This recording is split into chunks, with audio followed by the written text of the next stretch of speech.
আসসালামু আলাইকুম।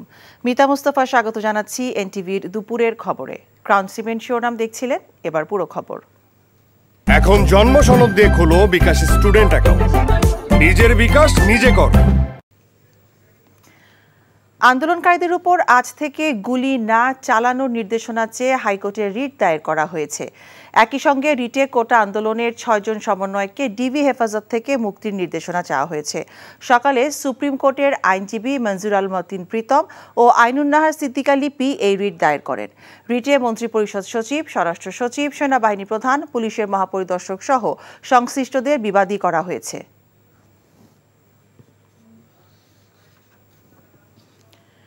রাজধানীর সায়েন্স ল্যাবরেটরি এলাকায় শিক্ষার্থীরা রাস্তায় জড়ো হতে গেলে পুলিশ তাদেরকে দাঁড়াতে দেয়নি। দুপুর ১টার দিকে ধানমন্ডি ১ নম্বর সড়ক থেকে সায়েন্স ল্যাবরেটরি মোড়ের দিকে শখানেক শিক্ষার্থী জড়ো হতে গেলে পুলিশ তাদেরকে ধাওয়া দিয়ে ছত্রভঙ্গ করে দেয়।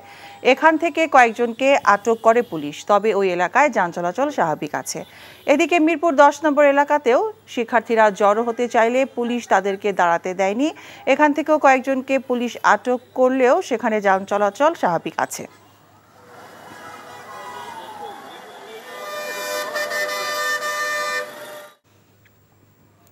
এদিকে দাবি আদায়ে বিক্ষোভ মিছিল ও পথসভা করেছে রাজশাহী বিশ্ববিদ্যালয়ের শিক্ষার্থীরা।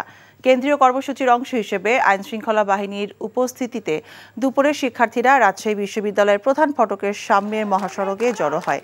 প্রায় ১ ঘন্টা সড়ক অবরোধের পর ৯ দফা দাবিতে তারা বিক্ষোভ মিছিল বের করে। মিছিলটি বিনোদপুর বাজারে গিয়ে শেষ হয়। ছাত্র বিক্ষোভের সময় বিশ্ববিদ্যালয়ের কয়েকজন শিক্ষকও তাদের সাথে ছিলেন। সকালে পুলিশের উপস্থিতিতে রাজশাহী বিশ্ববিদ্যালয়ের ফটকের সামনে জড়ো হয়ে বিক্ষোভ করে সাধারণ শিক্ষার্থীরা। পরে সেখান থেকে একটি বিক্ষোভ মিছিল বের করা হয়। রাজধানী ঢাকায় আজ কারফিউ ১১ ঘন্টা শিথিল রয়েছে। ফলে সকাল ৭টা থেকে সন্ধ্যা ৬টা পর্যন্ত কারফিউ শিথিল থাকছে। আর সন্ধ্যা ৬টা থেকে সকাল ৭টা পর্যন্ত কারফিউ বলবৎ থাকবে। শিথিলের সময় বাড়ায় এবং অফিসের সময় ১ ঘন্টা এগিয়ে আনায় সকাল থেকে রাজধানীতে যানবাহনের চাপ বেড়েছে। অনেক জায়গায় যানজটেরও সৃষ্টি হয়েছে। সরকারি ঘোষণায় মঙ্গলবার পর্যন্ত অফিস সকাল ৯টা থেকে বিকেল ৩টা পর্যন্ত চলবে। দৈনন্দিন খরচ মেটাতে হিমশিম খেতে হচ্ছে দেশের কম আয়ের মানুষদের। সঞ্চয় তো দূরের কথা, চড়া দ্রব্যমূল্যের বাজারে ঋণ করে চলতে হচ্ছে অনেককে। সেক্ষেত্রে উচ্চ মূল্যস্ফীতি নতুন করে অনেককেই দরিদ্র বানাতে পারে বলে মনে করছেন অর্থনীতিবিদরা। আর দেশের সাম্প্রতিক অচলাবস্থা এই মাসে মূল্যস্ফীতিকে আরও উস্কে দেবে বলেই আশঙ্কা তাদের। হাসানুল শাওনের রিপোর্ট। গায়ে খেটে ঢাকায় ৩ জনের সংসার চালান বিধবা নারী জাহানারা বেগম। তবে যা আয় করেন তা দিয়ে তার সংসার চলে কোনো রকম টেনে টুনে। জামাই মরে গেছে ৬ বছর ধরে, এখন আমার কে দিব?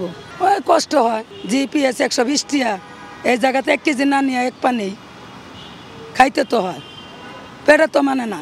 অন্যদিকে ৬৫ বছর বয়সেও রিকশা চালান আলতাফ মিয়া। চড়া দ্রব্যমূল্যের এই সময়ে সংসার চালাতে নিয়মিত ঋণ করতে হচ্ছে তাকে। যা কাম করি আবার খরচ নিজে খাই, কোনো কষ্ট হয়, চলা লাগে। একই রকম অবস্থা রাজধানীতে বসবাসরত বেশিরভাগ শ্রমজীবী মানুষের।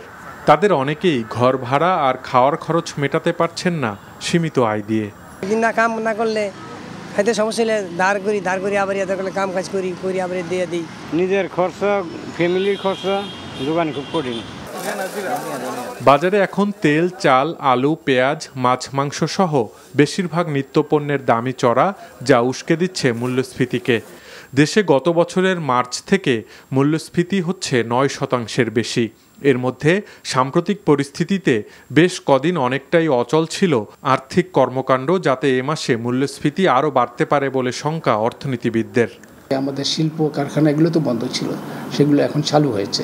সেগুলো যদি সঠিকভাবে চলতে থাকে তাহলে মানুষ ঘুরে দাঁড়াবে।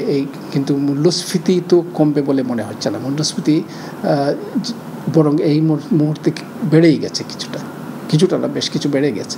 তো এখানে এই দিকে বেশি নজর দিতে হবে। মূল্যস্ফীতির কষাঘাতে অনেকে নতুন করে দরিদ্র হতে পারেন বলে আশঙ্কা জানিয়ে এই বিশেষজ্ঞ বলেন, মূল্যস্ফীতি নিয়ন্ত্রণে সর্বস্তরে থাকা দুষ্টচক্র দমনে সরকারকে কঠোর পদক্ষেপ নিতে হবে। আমরা পদক্ষেপগুলো কিন্তু সঠিক নিচ্ছি, কিন্তু সেটা কাজ করছে না। এখানে কতগুলো দুষ্টচক্র আছে বাংলাদেশে, সেই দুষ্টচক্রগুলো এগুলোকে কাজ করতে দেয় না। যে আলুর বাজারে যেমন আছে, পেঁয়াজের বাজারে আছে, সেরকম ডলারের বাজারেও আছে, ব্যাংকেও আছে, সব জায়গায় দুষ্টচক্র কিছু আছে যারা নিজের স্বার্থ ছাড়া অন্য কিছু বোঝে না। তো এদেরকে নিয়ন্ত্রণে আর না আনলে আগামী দিনেও সমস্যা থেকে যাবে বলে আমি মনে করি। এছাড়া কম আয়ের মানুষের জন্য সরকারের চলমান সহযোগিতা কর্মসূচিগুলোর আওতা আরও বাড়ানোর তাগিদ অর্থনীতিবিদদের। Hasanul Shaon, NTV news, Dhaka. এখন জন্ম সনদ দিয়ে খোলো বিকাশ স্টুডেন্ট অ্যাকাউন্ট। নিজের বিকাশ নিজে কর। রাজধানী যাত্রাবাড়ী থানায় দায়ের করা মামলায় গ্রেফতার 17 বছর বয়সী শিক্ষার্থী হাসনাতুল ইসলাম ফাইয়াজের কোমরে দড়ি পরানো ভুল ছিল বলে হাইকোর্টকে জানিয়েছে রাষ্ট্রপক্ষ। ভুল স্বীকার করে নেওয়ায় এ সংক্রান্ত আবেদন উত্থাপিত হয়নি মর্মে খারিজ করে দিয়েছেন হাইকোর্ট। বিচারপতি মোহাম্মদ খুরশিদ আলম সরকার এবং বিচারপতি মোহাম্মদ মনিরুজ্জামানের সমন্বয়ে গঠিত হাইকোর্ট বেঞ্চে এই আদেশ দেন।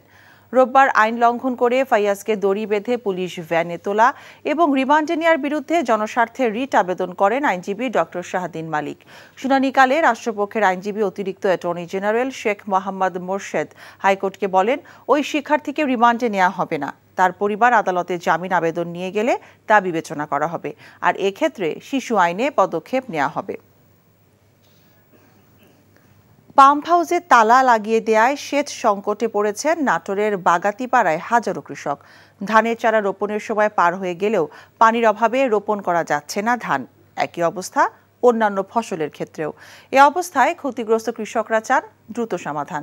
পানি উন্নয়ন বোর্ড বলছে, নতুন পাম্প কমিটির ওপর উচ্চ আদালতের স্থিতাবস্থা থাকায় এই সমস্যার তৈরি হয়েছে। নাটোর থেকে হালিম খানের পাঠানো রিপোর্ট। আমার মতো হাজার হাজার কৃষক এই জায়গায় চারা করে তাদের চারা নষ্ট হয়ে যাচ্ছে। এখন এই অবস্থায় যে খরা, যে অবস্থা, এই অবস্থায় তো আমাদের আর বাঁচার মতো কোনো উপায় নাই। নাটোরের বাগাতিপাড়ার এমন হাজারো কৃষক সেচ দিতে না পারায় তাদের কপালে এখন চিন্তার ভাঁজ। সেচের অভাবে নষ্ট হচ্ছে ধানের চারা সহ অন্যান্য ফসলের বীজ। বড়াল নদীর পানি ব্যবহার করে উপজেলার বাঁশবাড়িয়া এলাকায় চাষাবাদের জন্য 1964-65 সালে বাস্তবায়ন করা হয় বাঁশবাড়িয়া সেচ প্রকল্প। ভারী সেচ পাম্পের মাধ্যমে বড়াল নদীর পানি উত্তোলন করে নালার মাধ্যমে ফসলি জমিতে সরবরাহ করা হতো। কম মূল্যে পানি পেয়ে খরাপ্রবণ বাঁশবাড়িয়া এলাকার 2300 একর জমি 3 ফসলি জমিতে পরিণত হয়েছিল। স্থানীয় কৃষকদের মাধ্যমে গঠিত কমিটি পরিচালনা করত পাম্পটি। সম্প্রতি সেচের মূল্য বৃদ্ধি করতে পানি উন্নয়ন বোর্ড কমিটি ভেঙে দিয়ে নতুন কমিটি গঠনের উদ্যোগ নেয়। পরে উচ্চ আদালতে রিট করে আগের কমিটির সদস্যরা। এরপর পাম্প হাউসে তালা লাগিয়ে দেয় পানি উন্নয়ন বোর্ড। এই বন্ধ রাখার কারণে আমরা এখন চারা এবং ধান লাগানো কোনো কিছুই আমরা করতে পারতেছি না। জমিতে একটা জমিতে পানি নাই, কিছু নাই, আমরা এই পানি অভাবে আবাদ করতে পারছি না। পানি উন্নয়ন বোর্ডের নির্বাহী প্রকৌশলী বললেন, সমস্যা সমাধানে তারা চেষ্টা করছেন। কৃষকদের যাতে ক্ষয়ক্ষতি না হয় সেজন্য আমরা প্রয়োজন মোতাবেক আমরা কন্ট্রোল রুম অপারেশনের ব্যবস্থা করব এবং আমরা কেউই চাই না যে কৃষক সমাজ ক্ষতিগ্রস্ত হোক বা কৃষি ফসল উৎপাদন ব্যাহত হয়। দ্রুত সমস্যা সমাধানের দাবি কৃষকদের। NTV news desk. হঠাৎ আমদানি রপ্তানির সময় পরিবর্তন করায় 8 দিন ধরে বেনাপোল বন্দরের ওপারে ভারতের পেট্রাপোল বন্দরে এবং বনগাঁ কালীতলায় খালাসের অপেক্ষায় 2000 পণ্য বোঝাই ট্রাক। ভারতের পেট্রাপোল বন্দরের বিভিন্ন সংগঠন সন্ধ্যা 6:30টার পর থেকে আমদানি রপ্তানি বাণিজ্য বন্ধ করে দিয়েছে। এতে ওপারে ভয়াবহ ট্রাক জট সৃষ্টি হয়েছে। ফলে বাংলাদেশি ব্যবসায়ীদের 10 চাকার ট্রাকে 1500 রুপি এবং 6 টাকার ট্রাকে 1000 রুপি অতিরিক্ত মাসুল গুনতে হচ্ছে প্রতিদিন। এতে আমদানিকারকরা মোটা অঙ্কের আর্থিক ক্ষতির মুখে পড়েছেন। বেনাপোল ও পেট্রাপোল দিয়ে ভারত ও বাংলাদেশের মধ্যে সপ্তাহে 7 দিনই 24 ঘন্টা পণ্য আমদানি হতো, কিন্তু গত 10 দিন ধরে সন্ধ্যা 6:30টার পর থেকে আমদানি রপ্তানি কার্যক্রম বন্ধ করে দিয়েছে ভারতীয় বন্দর ব্যবহারকারীরা। ইন্ডিয়া বাংলাদেশ চেম্বার অফ কমার্সের পরিচালক মতিয়ার রহমান জানান, বেনাপোল বন্দর দিয়ে প্রতিদিন 400 থেকে 500 ট্রাক পণ্য আমদানি এবং 200 থেকে 300 ট্রাক পণ্য রপ্তানি হতো। এই ছিল দুপুরের খবরে। এই খবরের ভিডিও সহ আপডেট জানতে ভিজিট করুন এনটিভি অনলাইন www.ntvpd.com। এছাড়াও এনটিভি জনপ্রিয় সব অনুষ্ঠান ও খবরের আপডেট জানতে ভিজিট করুন আমাদের ইউটিউব ও ভেরিফাইড ফেসবুক পেজ। 5টায় দেশের খবর দেখার আমন্ত্রণ রইল। সবাইকে ধন্যবাদ।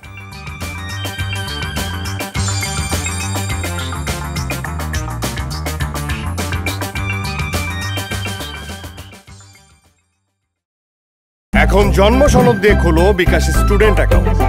নিজের বিকাশ নিজে কর।